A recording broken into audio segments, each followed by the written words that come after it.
રમેશ એક મજૂર હતો. પરિવારમાં પત્ની અને એક નાનકડી દીકરી રોશની હતી. શરૂઆતમાં થોડુંક પીતો, પણ ધીમે ધીમે શરાબ જીવનની જરૂરિયાત બની ગઈ. કામથી સીધો દારૂની હોટલ જતો, ઘરે ટળવળતો આવતો. પત્ની સમજાવતી રહી, રોષ પામી, રડી પણ રમેશ ન બદલાયો. દિવસો ગયા. રોશનીના સ્કૂલની ફી ભરવાની હતી, પણ રમેશે એ રકમ પણ દારૂમાં ઉડાડી દીધી. પત્ની અલ્ટમવારે ઘર છોડીને જઈને પિયર રહી. એક રાત્રે, જંગલમાં જેવો ભૂખ્યો પ્યાસો રમેશ રસ્તાની બાજુ પડી રહ્યો.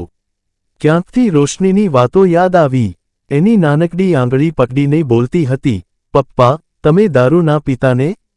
હું ભગવાન પાસે માગીશ. એ રાત્રે પથ્થર જેમ ઊંઘ આવી નહીં. પોતે શું ગુમાવ્યું એની તીવ્ર ચીખ સાથે આંખો ભીંજાઈ ગઈ. સવારે ઉઠીને નિશ્ચય કર્યો દારૂ છોડવાનો. તે હવે એક દારૂ મુક્ત કેન્દ્રમાં કામ કરે છે, લોકોને સાચવવા. રોજ નાની બાળણીની સામે ઊભી એક દીકરીની કલ્પના કરે છે, અને ધીમેથી માને છે. માફ કરજો, દીકરી.